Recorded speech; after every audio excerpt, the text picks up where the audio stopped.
Hola, esto es New Books Network en español.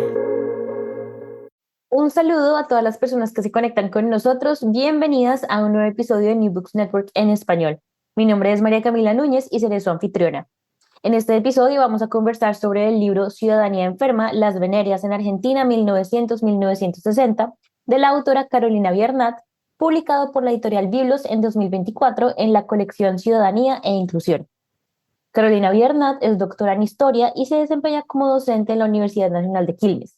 Es investigadora independiente de CONICET, con lugar de trabajo en el programa Historia de las Relaciones entre Estado, Sociedad y Cultura en la Argentina, y se especializa en la historia social de la salud y la enfermedad. Muchas gracias, profesora Carolina, por aceptar esta invitación y bienvenida a New Books Network en español. Bueno, muchas gracias al revés por interesarte por el tema, por tu vocación de divulgar la historia, pero también la investigación que se produce tanto en las universidades, por ejemplo en Argentina, como en los organismos de ciencia y técnica, que en este momento en particular están siendo sumamente atacados desde el gobierno, pero también desde la opinión pública. Y la verdad que todos estos espacios nos ayudan a explicar desde nuestro trabajo concreto, en todo caso, para qué sirve lo que hacemos, ¿no? Y qué sentido tiene seguir haciendo y que el Estado siga financiándolo, porque en el caso de las ciencias sociales es el único organismo que suele financiar nuestros trabajos y la divulgación de nuestros trabajos también.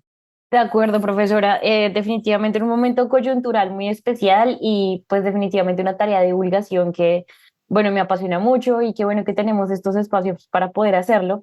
Para empezar a hablar, quisiera de pronto empezar con que nos cuente un poco sobre su contexto, sobre su historia y su trayectoria. Originalmente usted tiene un grado en enseñanza secundaria normal y especial en historia. Quería preguntarle que nos cuente un poquito sobre cómo es que llegó a interesarse por la historia de la enfermedad y cómo finalmente terminó con su doctorado, ya trabajando, digamos, dedicándole su vida laboral y su vida en total a la historia de las enfermedades. Bueno, mi recorrido como todo fue un poco sinuoso, ¿no? Yo cuando elegí estudiar historia pensaba que iba a ser profesora de historia en el secundario. De hecho, ejercí durante varios años como docente en el nivel medio, pero por una suma de casualidades, el azar me fue como poniendo en la carrera de la investigación, ¿no? En principio, con una beca del gobierno polaco. Yo soy de origen polaco, mi mamá lo es y mi papá es hijo de polacos. Eh, una beca del gobierno polaco para estudiar durante un año, en realidad para ponerme en contacto, ¿no? con una universidad, que fue la Universidad Jagiellonia de Cracovia, donde se realizan estudios sobre inmigración y emigración.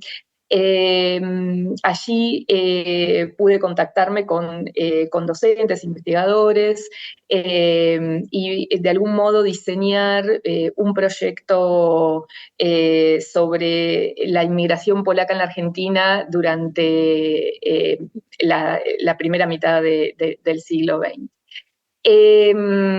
Con especial énfasis en la entreguerra, porque en ese momento todos los archivos ligados a la guerra y a la posguerra no estaban abiertos, porque en los años 90, bueno, a principios de los años 90, Polonia recién salía del régimen comunista, y todo lo que tenía que ver justamente con el periodo de la guerra y de la primera posguerra estaba de algún modo no desarrollado, vedado y cuestionado por el propio gobierno. Pero entonces por eso focalicé en ese periodo de la entreguerra, y cuando volví de esa experiencia, que fue muy interesante, no solo en términos académicos, sino también en términos de la investigación, porque pude ver numerosos archivos en Polonia y en los países que comprendían la región, digamos, o comprendían Polonia antes de la Segunda Segunda Guerra Mundial, ¿no? Que hoy son Lituania y Ucrania. Cuando volví de esa experiencia, que fue riquísima, como decía, me enfrenté con la dificultad de que mi propia historia familiar generaba interferencias con esa historia más general, ¿no? Por lo cual comencé a pensar un problema mayor que tenía que ver con las políticas migratorias del peronismo en la Argentina, y esa fue mi tesis de maestría. Que defendí a fines de los años 90. El curso entonces de mi investigación siguió atado a otras becas, ¿no? Becas del FOMEC, del Fondo para hacer la maestría, luego becas de CONICET para hacer el doctorado, donde allí ya comencé a firmarme en el terreno de lo que en ese momento me preocupaban, que eran las políticas de población, ¿no? Es decir, la inmigración entendida como una política de estímulo al crecimiento, no solo en términos cuantitativos, sino cualitativos de la población, ligados en una preocupación en Argentina muy fuerte durante la primera mitad del siglo XX, que tenía que ver con el poblacionismo, ¿no? Es decir, la necesidad de poblar ese supuesto desierto argentino y que eso iba a traer modernidad, que iba a traer desarrollo, en el contexto justamente del proceso de industrialización por sustitución de importaciones en el marco de la Argentina. Entonces, mi interés en esa tesis doctoral tuvo que ver justamente con este aspecto, ¿no? de estímulo del crecimiento poblacional en términos cuantitativos ligados a la inmigración. Y allí empecé a incorporar justamente una mirada sobre las temáticas más sanitarias, porque esta preocupación se vinculaba con otras que tenían que ver con la intención de pensar el crecimiento cualitativo de la población, es decir, no solamente la cantidad, sino también la calidad de esa población ligada básicamente a sus, como se decía en la época, salud y fortaleza. Entonces, por esa vía, comencé a interesarme en las cuestiones sanitarias, ¿no? de la historia sanitaria y de la historia de la salud. Proceso que me llevó un montón de años, como estoy relatando, ¿no? Que empecé allá por principios de los 90 y termino ahora muy ligada, ¿no? a la historia social de la salud y la enfermedad, que siempre es un pretexto para ver temas mayores de la historia argentina, ¿no?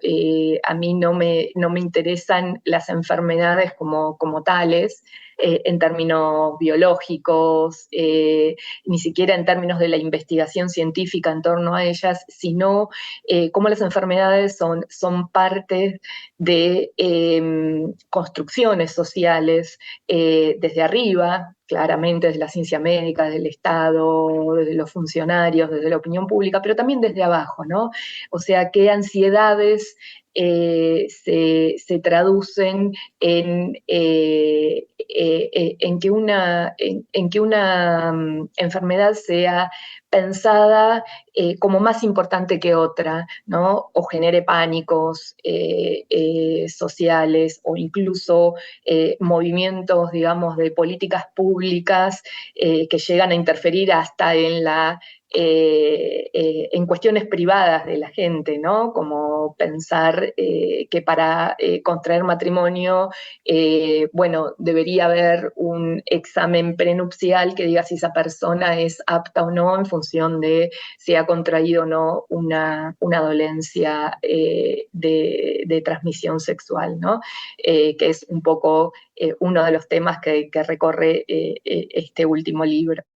De acuerdo, es muy interesante esto que nos cuenta de su trayectoria y es bien importante y eso me ayuda a entender un poquito más atar ciertos cabos cuando yo estaba leyendo el libro y ahora entiendo por qué esos argumentos y esas ideas se van concatenando. Y es precisamente esto que usted mencionaba al final, y es que cuando uno habla de la historia de las enfermedades, de la salud, uno a veces sí quiere hablar de la enfermedad, pero la enfermedad entendiéndola como algo que se une a otros temas mayores de, en este caso, la historia argentina y otros temas que a veces, sí uno dice, no, la enfermedad es política, o bueno, tiene una dinámica política, cultural, económica, etcétera, pero creo que este libro ata mucho esas cosas bien interesantes. Entonces hablemos un poquito de eso y cómo en su libro usted precisamente se concentra en, como usted lo menciona, desde una perspectiva de la historia social de las enfermedades, pero con un enfoque muy importante en la construcción sociocultural de la enfermedad en el marco de la reconfiguración de la ciudadanía. Entonces tenemos como estas tres piezas de rompecabezas, que es la ciudadanía, la enfermedad y todo este contexto político, sociocultural, económico que estudia entre 1900 y 1960. Cuéntenos un poquito entonces qué se entiende por ese proceso de reconstrucción o reconfiguración de la ciudadanía y qué implica eso para el estudio de las enfermedades desde esta perspectiva social, interdisciplinar, desde los sujetos que usted también menciona de manera muy importante. Bueno, una pregunta muy amplia, es casi todo el libro, Pero pero hablemos, iré por partes, exacto, de voy por partes. como introduciendo Sí. estos temas que yo también ya ahorita venimos a desgranar un poco los temas. Bueno, a mí me interesó mucho pensar en este libro, o mejor dicho, situarlo en este contexto de ampliación de la ciudadanía que se da en la primera mitad del siglo XX en la Argentina, ¿no?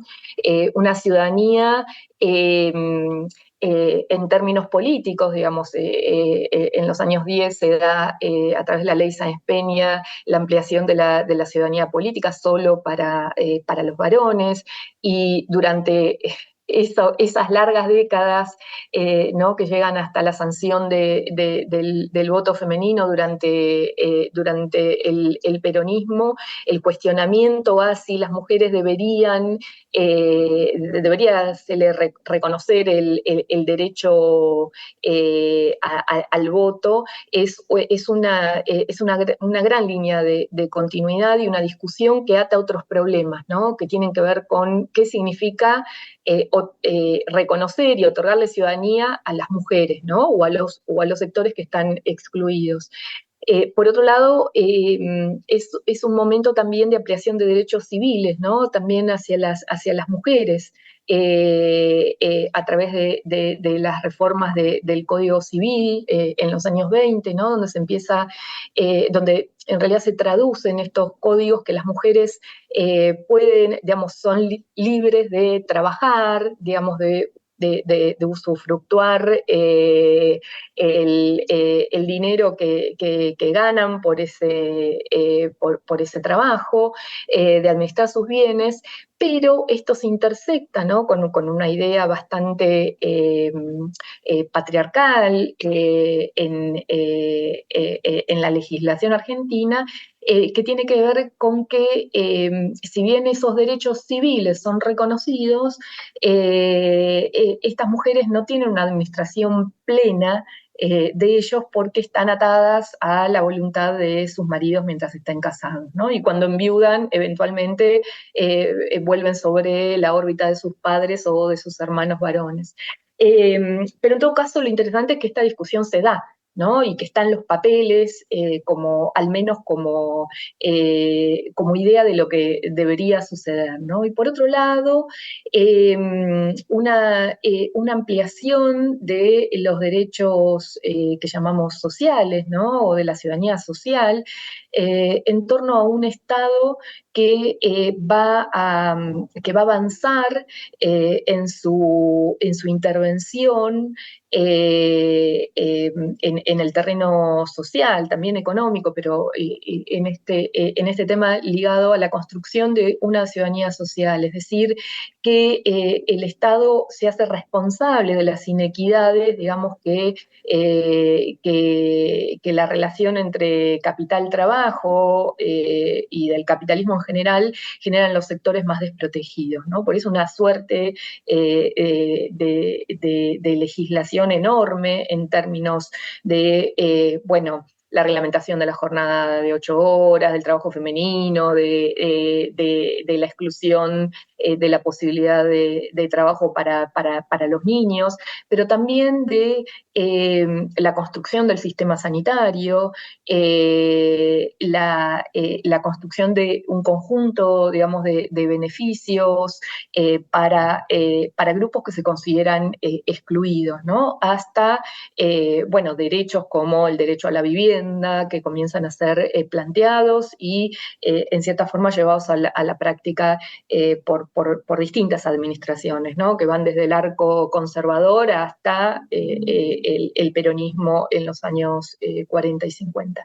Entonces, en el contexto, digamos, de esta ampliación de la ciudadanía, eh, las venerias son un prisma, ¿no? Que a mí me permiten ver cómo esta ampliación es una ampliación mirada en torno a la idea de que esa ciudadanía en principio está enferma, ¿no? Está incompleta, no se incorpora o no, o en todo caso, no es dócil, digamos, a esta intención del Estado de ampliación de la ciudadanía. Y por eso yo digo en el libro, bueno, muchos intelectuales, pero también profesionales, médicos, abogados, van a empezar a buscar un cuerpo, ¿no? para esta enfermedad de la nación. Y ese cuerpo es el cuerpo enfermo, claramente, entre otras cosas, ¿no?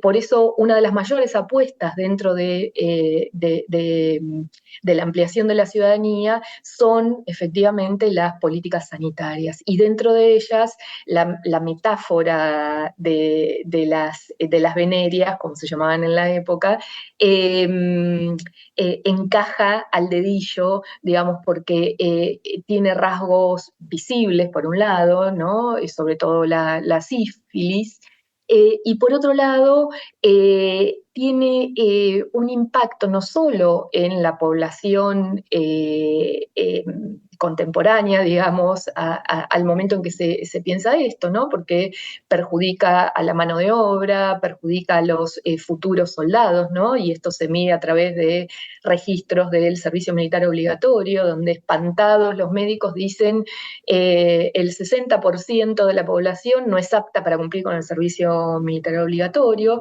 porque posee alguna enfermedad, entre ellas y las más importantes, las venerias. Y estos diagnósticos, digamos, en el tiempo presente se conjugan con una preocupación hacia el futuro de la población, ¿no? A esta idea de que las enfermedades venéreas tienen un impacto en la descendencia, ¿no? Que se transmite, bueno, a través de la herencia genética. Y esto constituye realmente una suerte de ansiedad social que va a llevar al Estado a construir dispositivos para prevenir, pero también para curar las enfermedades venéreas, y una inusitada para las políticas sanitarias, carga o digamos, soporte financiero del Estado, ¿no? Es decir, es una de las políticas más financiadas por el Estado argentino en la primera mitad del siglo XX, y esto se debe a que resulta un tema o una enfermedad social, ¿no? Que es justamente la otra idea del libro, ¿no? De pensar cómo la enfermedad no es construida solo desde las cuestiones biológicas, ¿no? Sino como una preocupación social para la época. Social en términos de que perjudica a esa sociedad presente y futura, como he dicho hace un rato, pero también social en la medida que requiere del compromiso de toda la ciudadanía, ¿no? Y ahí otra vez la apelación, ¿no? Este ciudadano que está está enfermo, pero que hay una esperanza, digamos, de que se integre a la nación a través de su saneamiento, ¿no? O de su cura.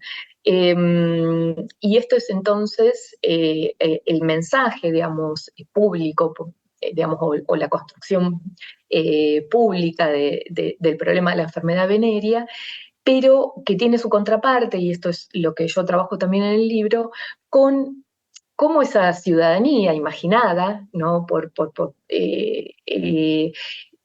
Tiene sus propias derivas, digamos, ¿no? Porque también hay un entendimiento de querer ser ciudadano porque, y querer estar Pertenecer, ¿no? sano, Como hacer parte. ¿no?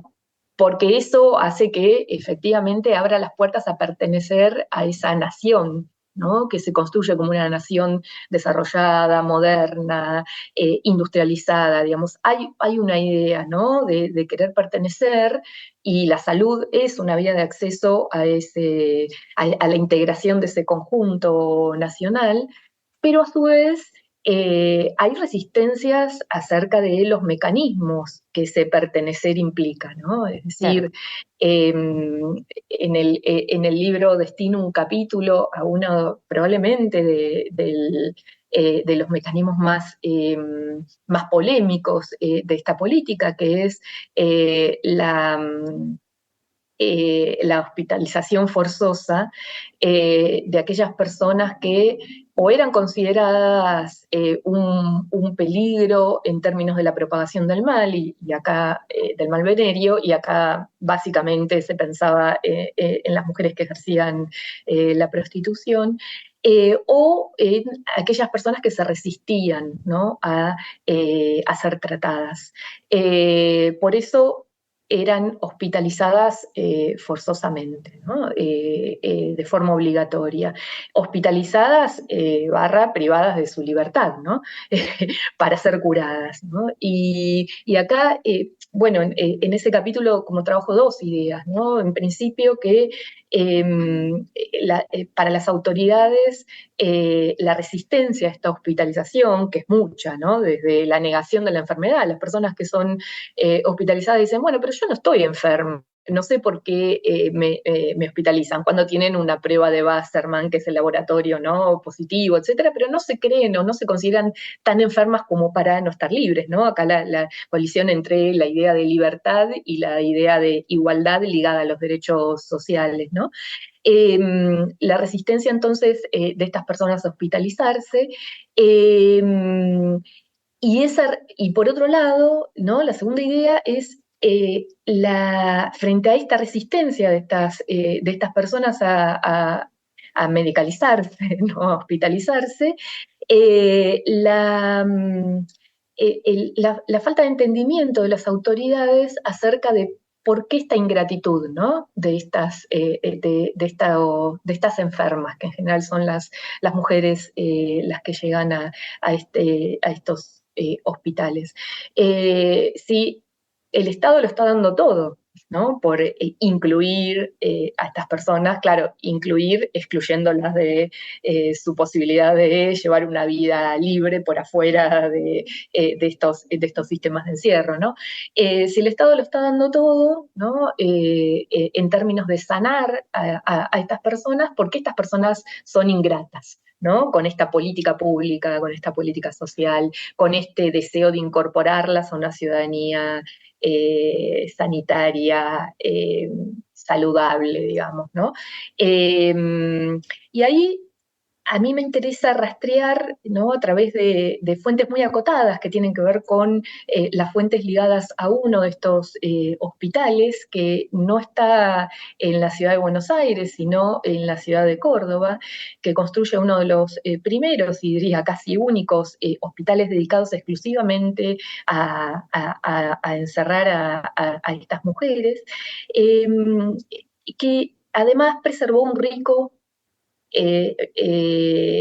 acervo documental, ¿no? Que pocos de los hospitales que trabajamos para otros temas de salud han conservado estos archivos. y el archivo del gobierno de Córdoba lo ha conservado, y lo que tiene de interesante el archivo, más allá de todas las cuestiones más vinculadas al orden de la administración de este hospital y al gobierno de este hospital, etcétera, que tienen alguna documentación ligada a sumarios administrativos, al director, a las enfermeras, a los médicos, y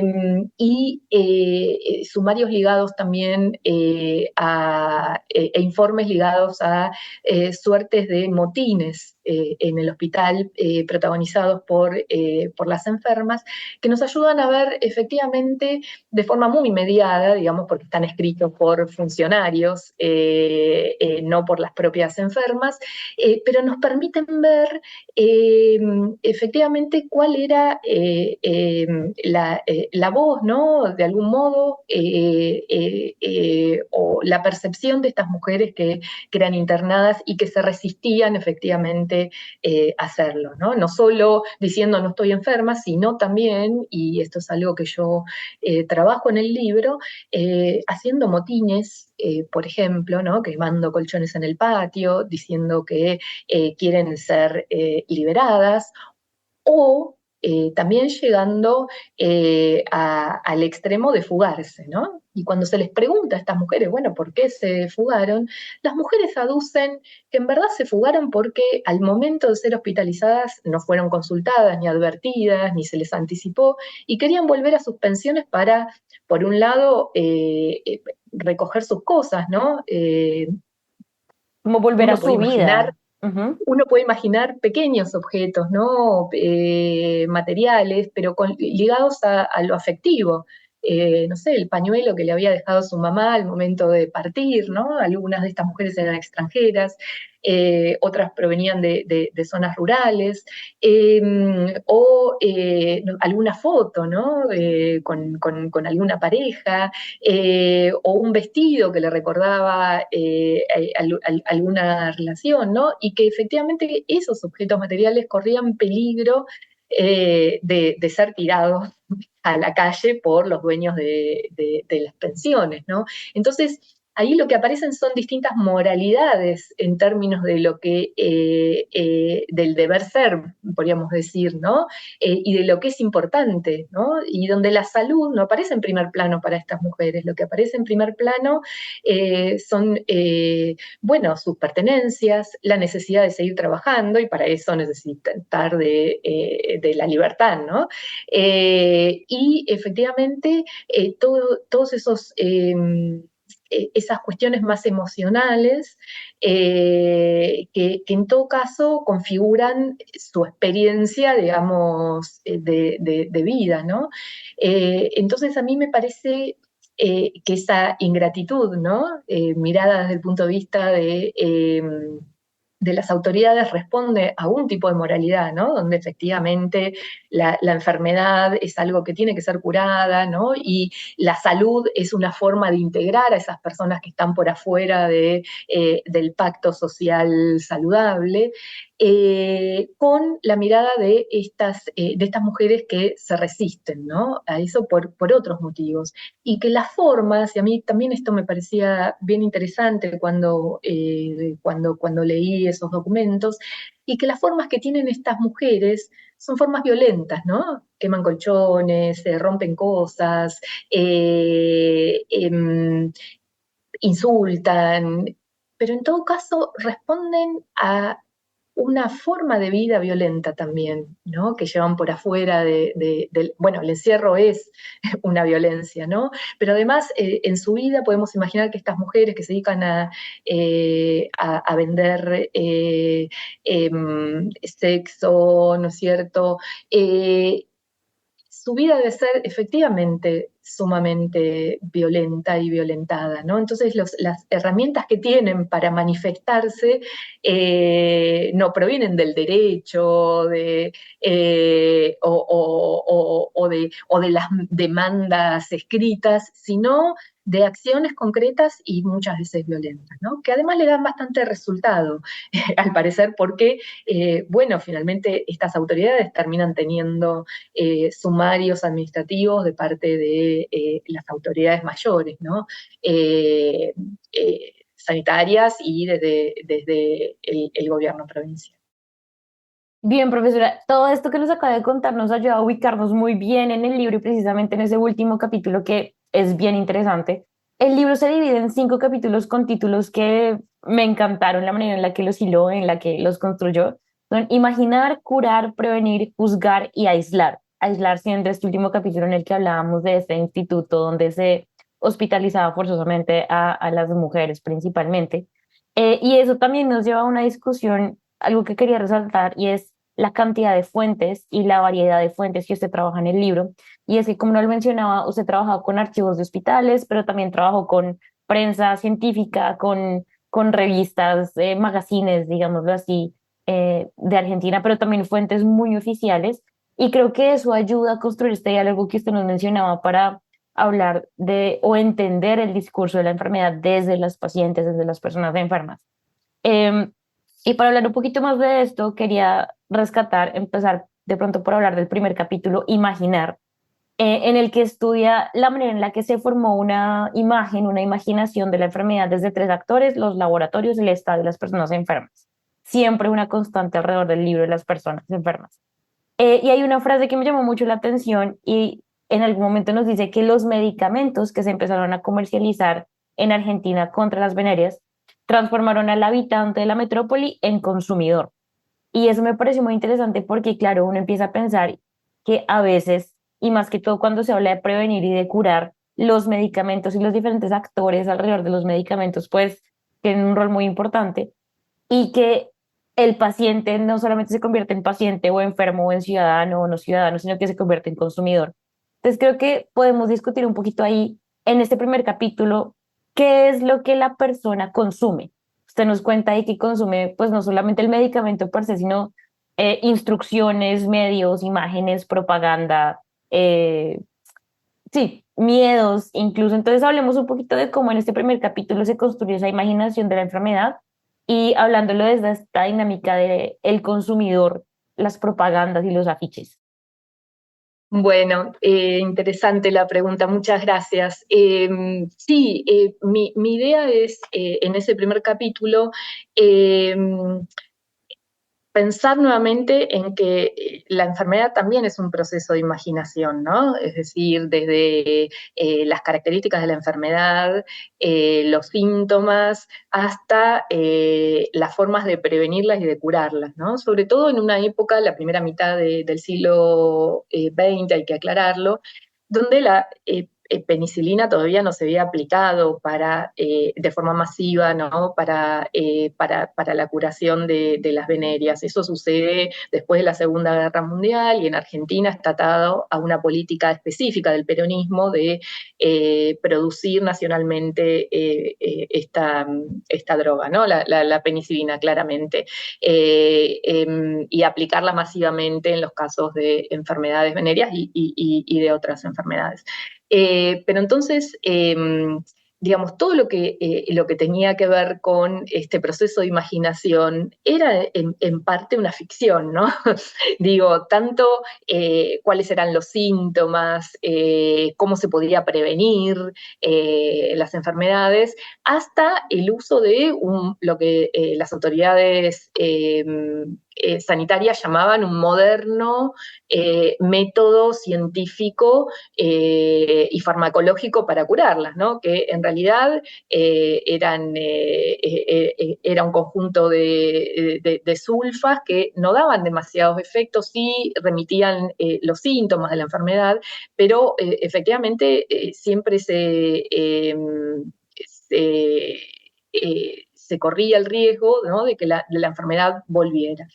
Y entonces yo en ese capítulo me centro justamente en ese proceso de imaginación antes de la ley de profilaxis, que fue la ley 12.331, ¿no? Que fue una ley muy importante porque concentró un montón de disposiciones en torno a la profilaxis venérea. Es decir, a todo lo que el libro va a desarrollar, ¿no? No solamente a las cuestiones que tienen que ver con la prevención, ¿no? Los dispositivos ligados a la prevención, que claramente son el certificado prenupcial, las campañas venéreas, la abolición del sistema reglamentarista de la prostitución, y las cuestiones que tienen que ver con la curación, ¿no? La curación ligada a, como ya les decía, ¿no es cierto?, a sales bismutales y arsénico. Y en este método, digamos, moderno que imponían las organizaciones médicas, ya ligadas a especialidades concretas en relación a las venerias, pero también esta ley impone algo importante que tiene que ver en este proceso de imaginación, que es que es el Estado, digamos, el Departamento Nacional de Higiene, el que va a tener la potestad única a partir de 1936 de repartir la medicación, digamos, a todas las instituciones sanitarias privadas, digamos, de gestión privada y gestión pública, con ello lo que va a suceder que este gran mercado, digamos, de medicación que se había dado previo a 1936, comienza a ser regulado por un lado y por otro lado prohibida la propaganda, ¿no? Porque lo que hay que decir es que estos laboratorios que antes del 36 producen medicamentos que además publicitan en revistas de consumo popular, son bastante inespecíficas en contra de las venerias, ¿no? En realidad son tónicos que favorecen el sistema circulatorio y el sistema renal, o que fortalecen al posible enfermo, pero no hay efectivamente publicidad, digamos, de los medicamentos bismutales o de los arsenicales.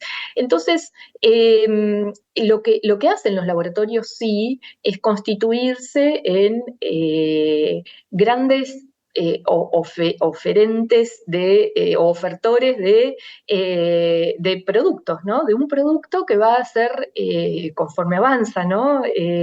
Los sistemas de comercialización y de consumo, el sistema y de producción también, el sistema capitalista, estos productos medicinales que efectivamente prometen una cura definitiva, ¿no? Y milagrosa.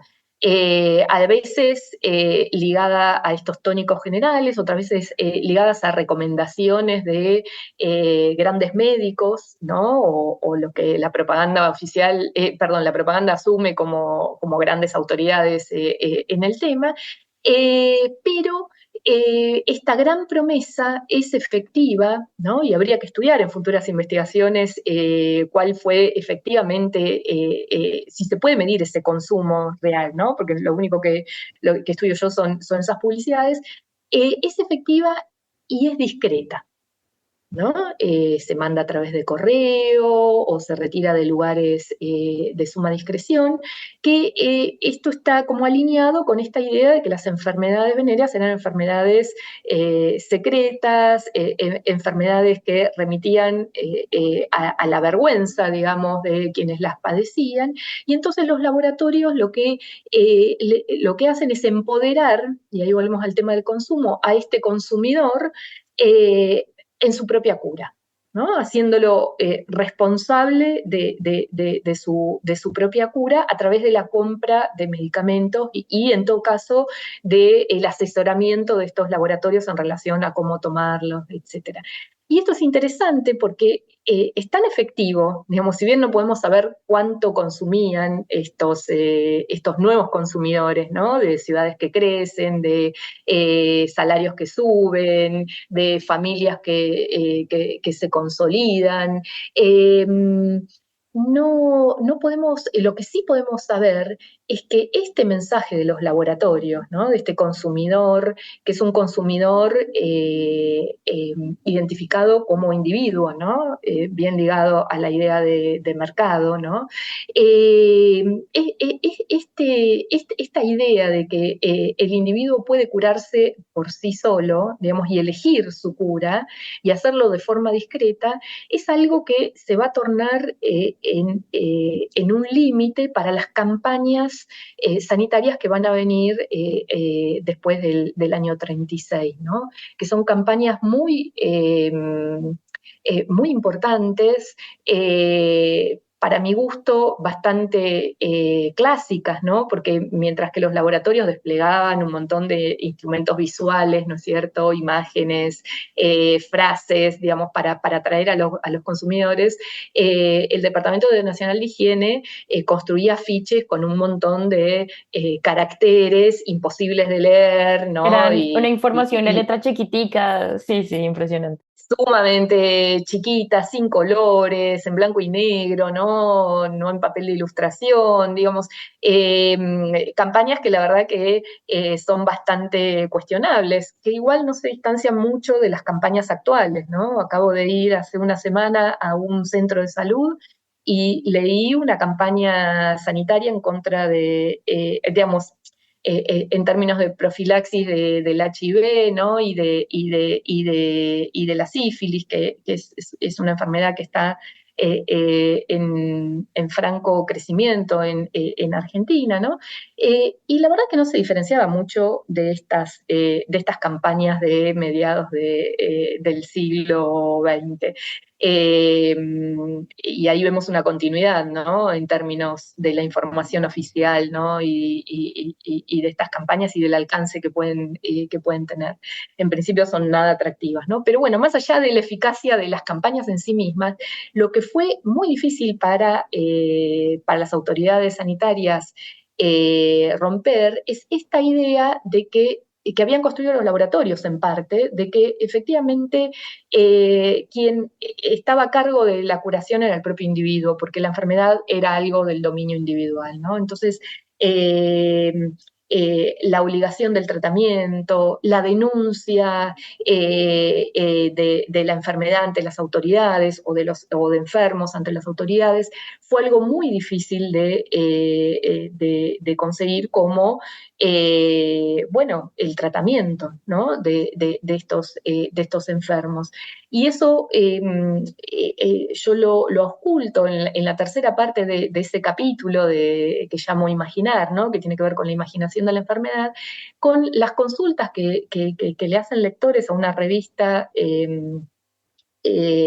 popular, las cartas de lectores que envían, donde las consultas tienen que ver constantemente con esta idea de que, bueno, me hago cargo yo de la profilaxis de mi propia enfermedad, ¿no? Sí. Tanto para prevenirla como para curarla.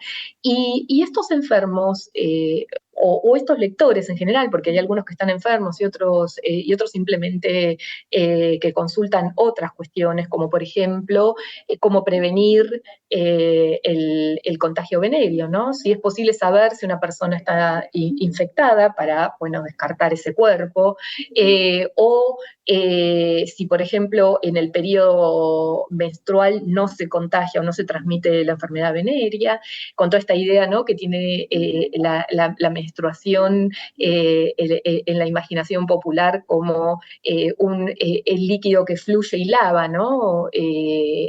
Las impurezas del cuerpo, o si acudiendo menos, digamos, al contacto sexual con prostitutas o con menos frecuencia, hay menos chances de enfermarse, o cuestionamientos directamente a toda esa batería de instrumentos sanitarios, ¿no? Para prevenir o para detectar el contagio, ¿no? Muchos dudan de si los positivos de las pruebas de Wasserman son efectivamente positivos, o si el diagnóstico de los médicos es certero, ¿no?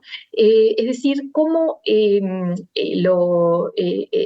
las personas, a pesar de esta gran batería, digamos, de información y de publicidad del Estado y de métodos también represivos, ¿no? Que llegan a la penalización por contagiar una enfermedad venérea, a pesar de eso, siguen creyendo que la enfermedad es algo vergonzoso, ¿no? Por un lado, y por otro lado, de dominio individual de injerencia individual en términos de su cura, ¿no? ¿Cuántos de estos seguirán comprando, es la pregunta, ¿no? En forma velada estos productos que ya no son publicitados, pero que siguen circulando en el mercado? ¿Cuántos de ellos acuden, por ejemplo, a la medicina popular, ¿no? Para curarse estas enfermedades, que es otro gran tema en relación a las enfermedades? ¿Y cuántos de ellos están convencidos de que efectivamente curarse es como las autoridades pretenden, o de la forma que las autoridades pretenden, o prevenir el mal, es integrarse a esta ciudadanía sanitaria, Claro. ¿no? Y a esta nación moderna? Eso está muy interesante y esta ley que usted nos mencionó, la 2331 de profilaxis de 1936, pues atraviesa todo el libro y usted nos narra precisamente cómo es que se va construyendo esa ciudadanía sana, enferma. Pero hay dos temas que quisiera conversar que me parecen a mí que tienen un impacto también un poco transversal a lo largo del libro. Y es, por un lado, la noción de los dispensarios públicos, desde la perspectiva de que se relaciona con este tema de que las enfermedades venéreas son enfermedades sociales, pero privadas. Y entonces está como este debate de si voy al dispensario público, me van a juzgar o me van a internar obligatoriamente.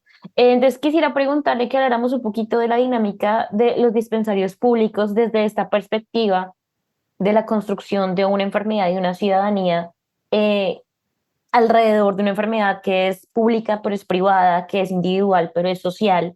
Y hay algo que usted menciona también a lo largo del libro, que es las inclusiones y exclusiones. Entonces hablemos alrededor de esos dispensarios y esas posibilidades de las personas de actuar contra la enfermedad, cómo eso se relaciona con estas contradicciones finalmente que hay alrededor de la enfermedad. Bueno, los dispensarios son un mecanismo sumamente interesante, ¿no? Porque en realidad llevan a lugares concretos la atención sanitaria, y en este caso son dispensarios venerológicos, ¿no es cierto? Son lugares donde, por un lado, se ofrece un tratamiento, ¿no? Incluso yo ahora estuve trabajando sobre algo que no trabajé en el libro, que son estas libretas, ¿no? Sanitarias que reciben los enfermos, que no solo son un instrumento donde se registran las distintas curaciones, los medicamentos y demás, sino también son otro instrumento informativo, ¿no? De prevención, donde tratan de persuadir a ese enfermo de que concluya ese tratamiento, ¿no? Y de que, bueno, que lo siga y lo concluya, que es gratuito, porque la enfermedad en realidad atraviesa a todos los grupos sociales y veladamente dice también a todos los géneros, ¿no? Digo veladamente porque el tema de la mujer es bastante conflictivo en relación a su decencia, ¿no? O lo que es considerada la decencia. Y entonces los dispensarios son un dispositivo muy interesante que no solamente se construyen para las venerias, ¿no es cierto?, sino para otras enfermedades también llevan, ¿no?, esta atención a los lugares, ¿no?, a los barrios, a los pueblos rurales, pero pero por otro lado son justamente esta accesibilidad, ¿no?, y esta cercanía genera una exposición enorme para el enfermo o la enferma, porque en realidad son consultorios venerológicos, no son consultorios de salud en general, ¿no? Entonces ya se sabe quién recurre ahí para tratarse o quién es enviado por la policía, porque la policía también tiene muchísima injerencia en detectar los focos de contagio y enviarlos a estos consultorios venerológicos. Entonces, efectivamente, uno puede pensar el dispensario como un mecanismo de inclusión social, ¿no?, y de inclusión a esta ciudadanía saludable, hasta podríamos decir bien intencionado, ¿no? Claro, y también como De una parte. acción del Estado, ¿no? Ah, el Estado está haciendo cosas. Sí, y de estos médicos ¿no?, de los proyectos médicos de los que parte, ¿no?, esta idea, pero por otro lado, una exclusión en términos moral, ¿no?, de esta ciudadanía, ¿no?, porque quienes van allí son los que han roto ese contrato del sexo en el marco del matrimonio y del sexo reproductivo, ¿no?, o ligado con fines reproductivos. Entonces, también se convierten, ¿no?, como todos los mecanismos sanitarios, en mecanismos de inclusión, pero a la vez de exclusión y de autoexclusión también, ¿no? No solo de exclusión en la medida de la estigmatización que produce acercarse a un eh, a un puesto sanitario, sino de no hacerlo, ¿no? Y el no hacerlo implica, como decíamos antes, o recurrir a la medicina popular, ¿no?, al curanderismo, que también es sumamente denunciado por las autoridades sanitarias, pero también, en muchos casos, acudir a los que pueden al consultorio del médico privado, ¿no?, Claro. donde justamente el secreto profesional ata esta idea de confidencialidad, ¿no?, de la consulta y de no exposición para los enfermos. Entonces ahí se produce claramente una división entre los enfermos que pueden acudir al consultorio y los que no, y entre estos médicos que en su consultorio obran de una forma más mediada por las lógicas del mercado, ¿no? Cobran una consulta, hacen caso al secreto profesional, etcétera, y tal vez estos mismos médicos atendiendo en los dispensarios o en los hospitales públicos, tratando de convencer a otros enfermos, ¿no?, de que se trata de enfermedades sociales, ¿no? Ahí la profesión médica realmente entra como en crisis en términos de muchos de las cuestiones que las fueron construyendo, digamos, desde el siglo XIX. Y es interesante para pensarlo también, y bueno, yo lo problematizo en otro capítulo del libro. Completamente de acuerdo, precisamente esa discusión era el segundo tema que quería trabajar de la profesión médica, porque no solamente es que los médicos son quienes examinan, quienes dan la prevención o las curas, sino que precisamente en los últimos capítulos usted una discusión de que ellos actúan no solamente como expertos sanitarios, sino como expertos en ámbitos civiles y jurídicos, en términos cuando se configura el delito de contagio y la hospitalización obligatoria y etcétera.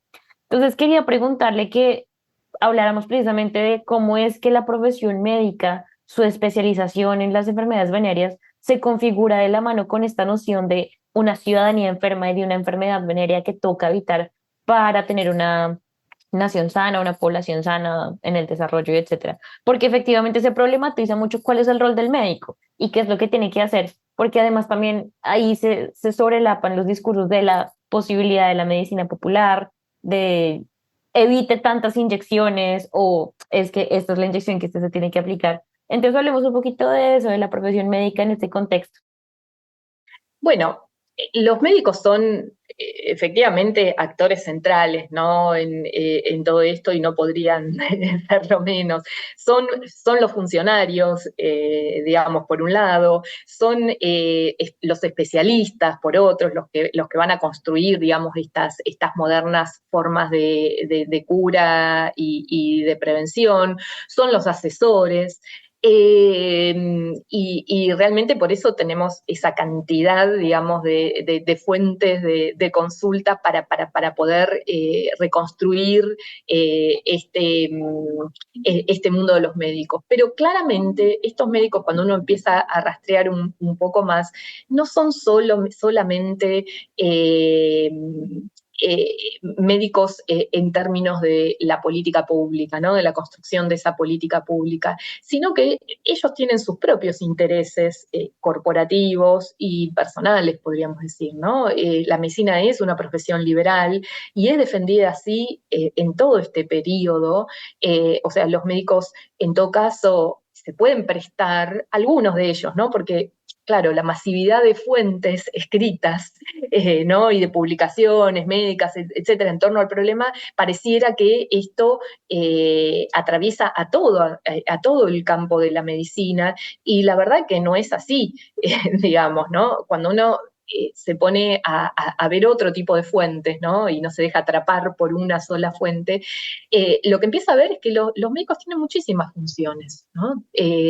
Son todo esto, digamos, o participan en todos estos espacios que dije anteriormente, pero también atienden su consultorio y van a defender hasta el año, por lo menos hasta el año 46, cuando la denuncia obligatoria de las enfermedades venéreas se convierte en algo obligatorio y controlado sobre todo, ¿no? Porque ya era obligatorio desde la ley, pero bueno, a través de un decreto se empieza a controlar fuertemente.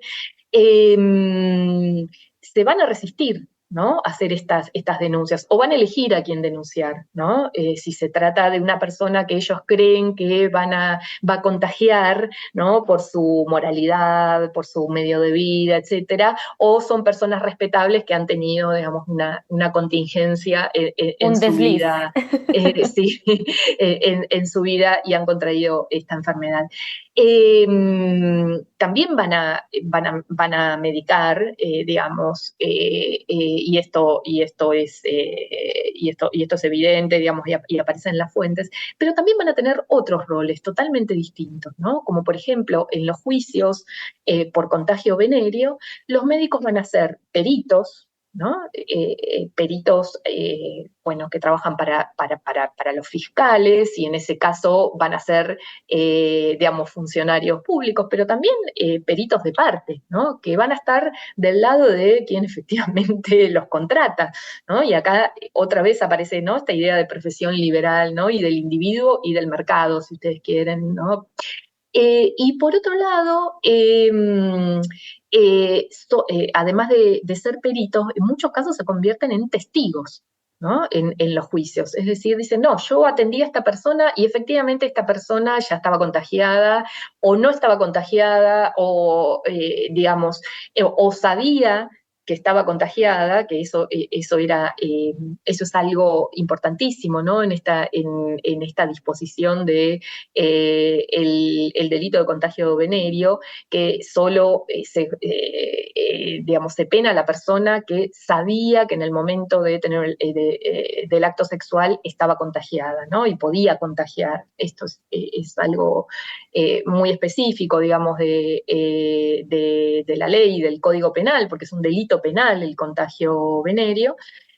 Por eso es que van a la cárcel, digamos, no se Claro. arregla con una multa. Pero estos médicos van a estar, ¿no? en los estrados cumpliendo distintas funciones, ¿no? Desde testigos, peritos de parte, peritos fiscales. También estos médicos van a cumplir sus funciones en la policía, ¿no? Que cumple funciones sanitarias, por ejemplo, con las prostitutas, y muchas veces la única forma, digamos, de conseguir, bueno, arreglos con estas mujeres es a través de la amenaza, sea de el delito de contagio venéreo, sea de la infracción de padecer una enfermedad venérea y ser susceptible de ser aislada, ¿no? En uno de estos hospitales. Entonces, estos médicos son efectivamente o esta corporación médica, ¿no? Que muchas veces hablamos Sí. monolíticamente, los médicos de la corporación médica, son efectivamente un conjunto muy heterogéneo que atiende, como diríamos en Argentina, de muchos lados, desde muchos lados del mostrador, ¿no es cierto? O desde muchos mostradores, muy complejos, y que vale la pena analizarlos, ¿no? Para no heroicizarlos, Sí. ¿no? Porque realmente se habla de los médicos como suerte de héroes de la construcción, ¿no? De esta ciudadanía sanitaria, y en verdad muchas veces también conspiraron contra la idea de delito público del tratamiento único, estandarizado y regulado por las autoridades sanitarias.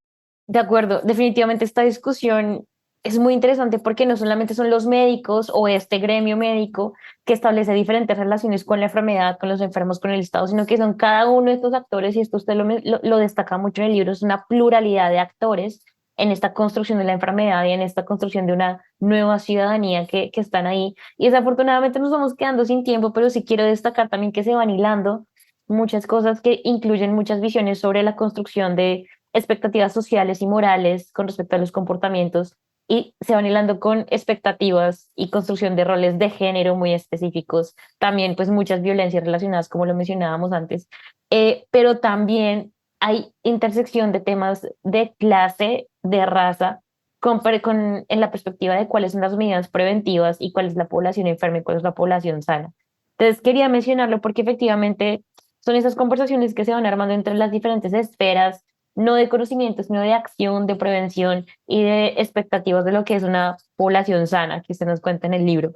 Quería terminar con dos preguntas. La primera tiene que ver con algo que usted menciona en la introducción del libro y que me llamó mucho la atención, me hizo pausar y me hizo pensar sobre esta reflexión que usted hace, y es sobre el aspecto artesanal de la profesión. Usted nos menciona que es un hilvanar, un moldear, que se relaciona con una actividad colectiva, y quería preguntarle sobre eso. Entonces, teniendo esto presente, quería que nos contara un poco sobre esa reflexión que usted hace precisamente de los retos de la profesión, de cómo es que se construye esa labor artesanal, más que todo en estos tiempos, como lo mencionábamos al principio, que es un reto hablar también de las ciencias sociales, de la investigación, y cómo lo relaciona con las nociones de la necesidad de innovar todo el tiempo. Bueno, en principio yo sostengo que la profesión histórica es una profesión muy artesanal, ¿no? Es cierto que leemos un montón de teoría, de metodología, pero en el fondo hay una cuestión del quehacer histórico, ¿no? De construcción de investigación histórica, que tiene que ver que tiene que ver con un montón de componentes que van más allá, ¿no? De la teoría y la metodología, ¿no? Que tienen que ver con un oficio muy minucioso de hilar historias, de encontrar archivos, muy laborioso también, ¿no? Esto que hablábamos antes de la industrialización y el capitalismo, ¿no? Parece que ha quedado como por afuera de esas lógicas mercantiles, difíciles porque construir un libro lleva años, ¿no? Y hilar todas esas historias tiene que ver con un poco de suerte, de si uno ha accedido a determinados archivos o no, con muchísima paciencia, ¿no? Para lidiar con un montón de problemas burocráticos de acceso a esos archivos, sean archivos escritos, iconográficos o simplemente entrevistas, ¿no? Hay realmente una cuestión que tiene que ver con la paciencia, diría yo, ¿no? Y con el tiempo, ¿no? Ese mismo tiempo que estudiamos, ¿no? Se convierte en parte indispensable de nuestro quehacer. Esto no quiere decir que no construyamos problemas, ¿no? Porque todo ese quehacer es en función de responder a problemas históricos, en general muy conectados también con problemáticas que surgen, ¿no? O preguntas que surgen desde el presente. Pero sí es una actividad laboriosa en estos tiempos, ¿no? Del acceso a la información a través de las redes. Es muy difícil, por ejemplo, explicarle a los alumnos y alumnas, bueno, qué significa ir a un archivo, sentarse horas para descartar un montón de expedientes y para que finalmente uno pueda encontrar uno, ¿no? En ese sentido también juegan mucho la intuición, a veces hasta la suerte, ¿no? Pero así es como construimos, tramamos esas historias en función de problemas históricos. Y después entender que no es una actividad solitaria, ¿no? Que dependemos, como todo en la vida, de muchísimas personas e instituciones, ¿no? Desde quienes nos financian, quienes nos han formado, no solo en términos institucionales, sino también las personas, ¿no? Que han impactado nuestra formación, las conversaciones con los colegas, las personas que trabajan en los repositorios, nuestros actores y actrices, ¿no? de nuestras historias, ¿no? Que conforman ese soporte, pero a su vez la razón de ser, ¿no? De lo que hacemos. Y en ese sentido, me parece que pese a que el acto de la escritura parece algo solitario, cuando estamos escribiendo con otros y otras y para otros y otras, ¿no? Porque eso también hay que recordarlo, que el libro no se termina cuando ponemos el punto final y decimos, bueno, hasta acá llegué, sino, bueno, cuando lo entregamos, ¿no? A esto, a las conversaciones con lectores y lectoras, a lecturas solitarias tal vez, ¿no? E interpretaciones que pueden ir por otros carriles y de las que no nos podemos hacer cargo en sentido directo, pero ¿qué es también la finalidad de lo que escribimos y lo investigamos, ¿no?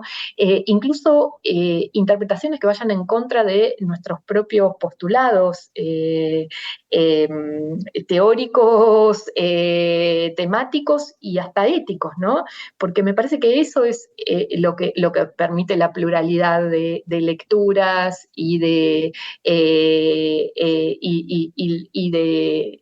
la escritura, ¿no?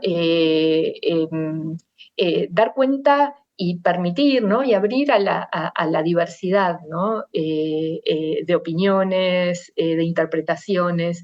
Y yo creo que, bueno, en ese sentido es que la historia tiene respuestas para ofrecer, ¿no? Y en este viaje colectivo me parece importantísimo los afectos, ¿no? Que es algo que yo rescato en mi libro, digamos, sin amigos, amigas, familia, son viajes que son muy difíciles de compañeros y compañeras de los centros de investigación, de la universidad, los estudiantes, sin ellos y ellas es como muy difícil este trabajo, ¿no? Pero es que cobra sentido también. De acuerdo. Muchas gracias por esa reflexión, porque como le mencionaba, efectivamente cuando estaba leyendo ese pedazo me quedé pensando porque no es algo que uno piense mucho, tal vez lo tiene como en la parte de atrás de la cabeza y reflexiona de eso a veces, pero pensarlo en esa manera, como una actividad colectiva, eso me resonó muchísimo. Entonces, bueno, quería comentarlo, me pareció bien interesante. Y ya para terminar, finalmente a mí siempre me gusta resaltar, aparte de toda la investigación, de todo este trabajo que hemos venido conversando, resaltar el trabajo editorial de los libros, de la investigación. Entonces quería conversar un poco sobre la portada de su libro, que es una imagen de la bandera argentina, pero con una particularidad muy interesante. Cuéntenos un poquito sobre esa imagen, cómo llegó a ella, cómo la diseñó, cómo fue ese proceso. Bueno, acá hay algo como casi biográfico, porque históricamente, este libro es parte de una colección que ya lleva, que se llama Ciudadanía e Inclusión, de la editorial Biblos, que dirigimos junto a Karina Ramaciotti, y ya este libro es el 31, ¿no? Históricamente Felicitaciones. los primeros 20 libros los diseñó mi hermana, después, bueno, que es diseñadora gráfica, especializada en el mundo editorial, y bueno, tuvo ahí un impasse y con bueno, cuestiones de familiares volvió al diseño. Y la idea tenía que ver con, bueno, un sol con manchas en la cara, ¿no? En señal de los síntomas, ¿no? De los signos del padecimiento de sífilis.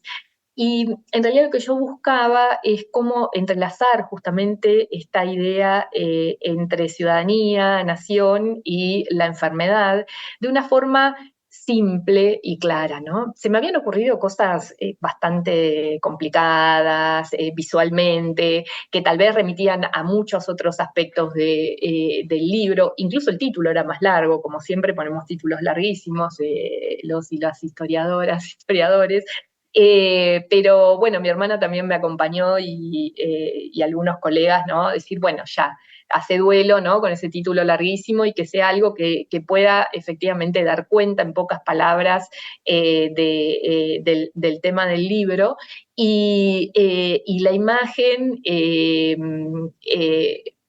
voy a decir algo que puede sonar gracioso, pero cuando lo pensé, digamos, al final, y bueno, y después, por supuesto, mi hermana es la que hizo la ilustración, ¿no? Y la tapa, y el diseño de la tapa, pero recordé la apertura de la serie Los Teletubbies, ¿se acuerdan que era como el sol con la carita?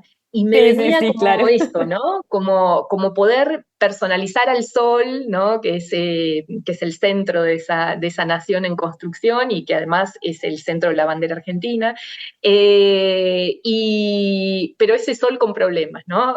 Con una cara con problemas, un sol o una ciudadanía que se ausculta enferma, ¿no?